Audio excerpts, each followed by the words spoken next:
Saudi প্রবাসীদের জন্য বিশাল সুখবর।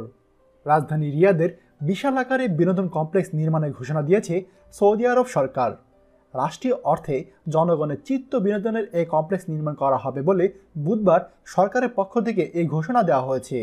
সৌদি বার্তা সংস্থা এসপিএ জানিয়েছে 1 লাখ বর্গমিটারের এই কমপ্লেক্সটি নির্মাণ করবে সৌদি এন্টারটেইনমেন্ট ভেঞ্চার কোম্পানি 7। রাষ্ট্রীয় আর্থিক তহবিলের আনুকূল্যে পরিচালিত এই প্রতিষ্ঠান স্বায়ত্তশাসিত হবে। এই কমপ্লেক্সে খেলাধুলা, সরাসরি অনুষ্ঠান সম্প্রচারের ব্যবস্থা, রেস্টুরেন্ট ও সিনেমা হল থাকবে।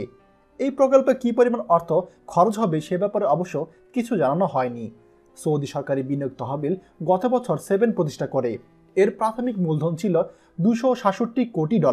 এই প্রতিষ্ঠান পরিচালনার জন্য আমেরিকান বহুজাতিক বিনোদন সংস্থা ডিজনির প্রাক্তন নির্বাহী বিল আর্নেস্টকে নিয়োগ দেওয়া হয়েছিল। আগামী কয়েক বছরের মধ্যে দেশজুড়ে 20টি বিনোদন কেন্দ্র নির্মাণের পরিকল্পনার কথা জানিয়েছিল প্রতিষ্ঠানটি। গত 4 দশক পর সৌদি আরবে প্রথম সিনেমা হল চালু করেছে 7। এখন আপনারা প্রশ্ন করতেই পারেন যে সৌদি আরবে বিনোদন কেন্দ্র নির্মাণ হবে, তাতে আমাদের প্রবাসীদের কি যায় আসে?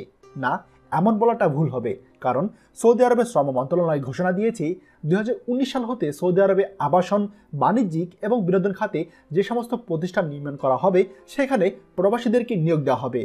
তাহলে আমরা আশা করি বুঝতে পেরেছি যে এই বিনোদন খাতে আমাদের হাজারো প্রবাসীদের কর্মসংস্থানের ব্যবস্থা হচ্ছে। আশা করব সৌদি আরব সরকার খুব দ্রুত আমাদের প্রবাসীদের একটি স্থায়ী কর্মসংস্থানের ব্যবস্থা করবে। ভিডিওটি সৌদি প্রবাসীদের জন্য খুবই গুরুত্বপূর্ণ, তাই দয়া করে সবার সঙ্গে শেয়ার করুন। আর আপনি যদি আমাদের চ্যানেলে নতুন হন তাহলে আমাদের চ্যানেলটি এখনই সাবস্ক্রাইব করুন সৌদি আরবের সকল লেটেস্ট এবং গুরুত্বপূর্ণ খবর সবার আগে পাওয়ার জন্য। ধন্যবাদ। বাংলাদেশের প্রথম প্রবাসী নির্ভর ভেরিফাইড ইউটিউব চ্যানেল TJN24।